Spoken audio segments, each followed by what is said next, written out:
اور حضور کی ایک حدیث جس کو روایت کرتے ہیں حضرت سلمان فارسی رضی اللہ تعالی عنہ، اور ساتھ میں حضرت بلال رضی اللہ تعالی عنہ ہیں۔ کہتے ہیں میرے مصطفیٰ کریم صلی اللہ تعالی علیہ وسلم نے ایک روز ارشاد فرمایا بلال اور سلمان فارسی سے کہ صبح ایک ضروری کام ہے، گھر سے جلدی نکلیں گے۔ کہتے ہم صبح ہوئی تو جلدی جلدی گھر سے نکلے۔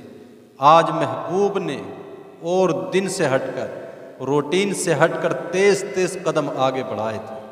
کہتے ہم ضروری کام سے حضور علیہ الصلاۃ والسلام کی معیت میں گھر سے نکلے تو ہم نے مدینے کی ایک گلی کراس کی، اور جب گلی کے دوسرے کنارے پر پہنچنے کے بعد مدینے کی دوسری ایک گلی کی شروعات ہوئی تو وہاں راستے پر پھٹے ہوئے بوسیدہ کپڑے اور بوسیدہ حالت ایک بوڑھی خاتون کھڑی رو رہی تھی، جس کی حالت بتا رہی تھی کہ کسی غریب گھر سے تعلق رکھنے والی ہے۔ میرے آقا کریم صلی اللہ تعالی علیہ وسلم فرمانے لگے بلال سے کہ پوچھو اس سے کیوں روتی ہے، اس کی کیا پرابلم ہے، کیا پریشانی ہے؟ تو حضرت سلمان فارسی کہنے لگے کہ حضور آپ نکلیں، جلدی ضروری کام سے نکلے ہیں نا، تو میں اس کی خبر لیتا ہوں، میں پوچھتا ہوں کیا بات ہے۔ لیکن وحر پیغمبر اسلام، تیری رسالت کے ہم قربان، تیری عاجزی پر لاکھوں سلام۔ مصطفیٰ کریم علیہ الصلاۃ والتسلیم فرمانے لگے سلمان اور بلال سے کہ اس دکھیاری کے آنسو پوچھنے سے زیادہ ضروری کام تو کوئی نہیں ہو سکتا۔ پہلے اس کی داد رسی کی جائے گی، اس کی فریاد رسی کی جائے گی، اس کے آنسو پوچھنے سے زیادہ اور کوئی ضروری کام نہیں ہے۔ اور حضور اس خاتون کے پاس تشریف لے گئے، کہا کیا پریشانی ہے، کیوں روتی ہو؟ کہنے لگی پریشانی کچھ نہیں، میرا ایک ہی جرم ہے کہ میں ایک غریب عورت ہوں اور ایک یہودی مالکہ کی خادمہ ہوں، میں اس کی نوکرانی ہوں۔ کہا میرا سب سے بڑا جرم یہی ہے کہ میں ایک غریب ہوں، اس لیے کہ غریب ہونا بھی بذات خود ایک بہت بڑا جرم ہے۔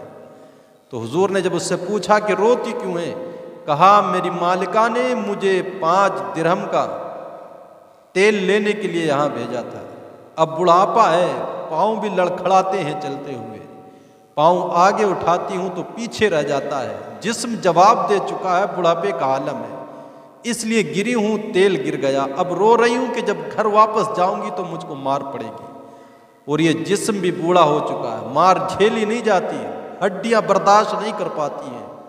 حضور علیہ الصلاۃ والتسلیم نے ارشاد فرمایا بلال گھر جاؤ، 5 درہم لے کر آؤ۔ حضرت بلال گئے، درہم لائے اور 5 درہم کا پھر تیل خرید کر کے حضور نے اس عورت کو دیا۔ اس نے تیل لیا تو پھر رونے لگی۔ حضور اکرم صلی اللہ تعالی علیہ وسلم نے ارشاد فرمایا اب کیوں روتی ہے، اب کیا مسئلہ بنا ہے؟ تو کہنے لگی کہ مار تو اب بھی پڑے گی۔ کہا اب مار کیوں پڑے گی، اب تو تیل بھی تجھ کو مل گیا، تیل لے کر کے جا۔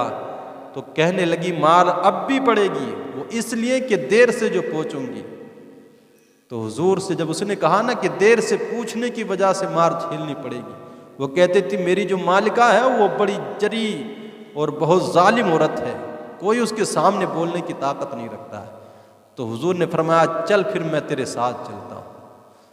آج تو گاؤں کے پردھان کو بھی تھانے لے جانا ہو تو اس کو بھی غریب کو گاڑی کر کے لے جانا پڑتا ہے، جس نے سب کچھ کمایا تھا، جتنی انویسٹمنٹ تھی اس کی، وہ سب بھی اس نے اس گاڑی میں لگا دی ہوتی ہے۔ لیکن یہاں مصطفیٰ آج گویا کہ ربی نہیں بلکہ کائنات کی تمام رحمتیں برکتیں اس عورت کے ساتھ جا رہی تھی، اور یہ نہیں کہ حضور جا رہے تھے تو حضور آگے تھے، وہ عورت پیچھے تھی۔ ساری کتابیں پڑھ لیں، سنن الہدا والرشاد کے مصنف کہتے ہیں، اور جانتی بھی نہیں تھی ابھی ہے کون، حضور نئے نئے ابھی مدینے میں آئے تھے، اس عورت سے شناسائی بھی نہیں تھی، وہ بوسیدہ پھٹے پرانے کپڑوں والی غریب خاتون، وہ بی بی آگے آگے چل رہی ہے، اور کائنات کا بادشاہ، کائنات کا دولہ اس عورت کے پیچھے پیچھے جا رہا ہے۔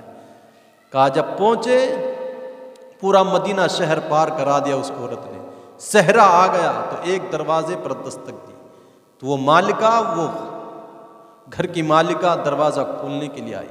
وہ بیوی بھی کہتی ہے میں تھی بڑی جری اور بڑی ظالم، میرے دماغ اور میرے رویے میں بڑا کڑا پن تھا، کوئی میرے سامنے بول ہی نہیں سکتا تھا، لیکن وہ بعد میں کہتی ہے کہ جب میں نے دیکھا دروازے سے باہر آ کر چاند کے حالے میں لپٹی ہوئی ایک حسین و جمیل ہستی کو دیکھا، اور محبوب کے گورے گورے چہرے کے اوپر وہ کالی زلفیں، ایک حسین منظر تھا، اس سے پہلے ایسا حسین میں نے کبھی دیکھا ہی نہیں تھا۔ اور کہا گھنٹوں بات کرتے رہے، نگاہیں نیچی جھکی رہیں، کبھی اوپر اٹھا کر کے نہیں دیکھا۔ وہ بریلی کے تاجدار نے کہا نا، نیچی نظروں کی شرم و حیا پر درود۔ تو کہنے لگا تیری نوکرانی ہے؟ حضور نے فرمایا، کہا ہاں میری نوکرانی ہے۔ کہا اس سے کچھ مت کہنا، اس کو مارنا مت، تیل لیا تھا اس نے، وہ گر گیا، دوبارہ خریدتے ہوئے اس کو دیر لگ گئی ہے۔ حضور نے اس کو سمجھایا اور اس سے کہا اس کو مارنا نہیں، میں اس کا سفارشی بن کے آیا ہوں۔ تب حضور جانے لگے، حضور وہاں سے تو اس عورت سے، خاتون غریب بیوی سے کہتے ہیں اگر تو کہے تو اب میں جاؤں۔ یہ دیکھیے کیسا اعجاز، کیسا احساس ہے میرے نبی کا، جو امت کو احساس دیا۔ آج امت کے اندر کچھ احساس باقی ہے؟ حضور اس غریب عورت سے کہتے ہیں اگر تو کہے تو اب میں جاؤں، اب تجھ کو مار نہیں پڑے گی، میں نے کہہ دیا تیری مالکہ سے۔ تو غریب عورت کہنے لگی بندہ نواز جیسے آپ کی مرضی ہے۔ تو حضور اس کو دلاسا تسلی دینے کے بعد وہاں سے واپس چلے۔ تو حضرت سلمان فارسی کہتے ہیں کہ حضور حضرت بلال آگے نکل گئے تھے، میں پیچھے تھا، تو وہ دونوں بیویاں دوڑ کے آئیں اور کہنے لگی بتا تو صحیح یہ آنے والے تھے کون؟ تو حضرت سلمان فارسی کہتے تم انہیں نہیں جانتی؟ یہی تو ہیں جن کو اللہ نے آخری نبی بنا کر کے بھیجا، جن کو محمد الرسول اللہ کہا جاتا ہے۔ تو دونوں بیویاں دوڑ کے حضور کے پاس آئیں اور آ کر کے کہنے لگی محبوبہ گھر کی دہلیز تک آئے ہو تو اب خالی بھی نہ لوٹاؤ، ہمیں بھی کلمہ پڑھا کر کے مسلمان بنا دو۔ یہ اعجاز تھا اور یہ احساس تھا امت کا، غریبوں کے ساتھ مصطفیٰ کا، جو امت کا احساس دیا۔ لیکن آج غریب تو گھروں میں رو نہیں دیتے، اور گزرنے والے گزر کے چلے جاتے ہیں، نہ غریب کی آواز کسی کو سنائی دیتی ہے۔ آج تو لوگوں نے گاڑیوں پہ سفید کی جگہ کالے شیشے چڑھا لیے تاکہ کسی غریب کی آواز نہ ان کو سنائی دے اور نہ دکھائی دے۔ آج غریبوں سے اتنی دوری ہے، اور آج پریشانی کو ہم کہتے ہیں کہ پتہ نہیں کیوں پریشانی مقدر ہے۔ آج دولت کی کثرت ہے، سب کچھ ہے، لیکن پھر بھی اطمینان اور سکون زندگی میں نہیں۔ تو اس کی وجہ یہی ہے، قرآن کہتا ہے کلا ہرگز نہیں، بل لا تکرمون الیتیم، تم نے یتیموں کو عزت نہیں دی۔ روٹی کھلانا کوئی کمال نہیں ہے۔ شادی میں دیگے بچی تھی تو مدرسے میں نہیں بھجوا دی تھی، بچی تھی تو خراب ہونے کے بعد کوڑی پر نہیں ڈال دیا گیا تھا۔ کہا کسی غریب کو کھانا کھلانے کی کمال کی بات نہیں تھی۔ آج ہم نے غریب کو عزت نہیں دی، اس کی تکریم نہیں کی، یتیم کے ساتھ ہمارا رویہ صحیح نہیں رہا۔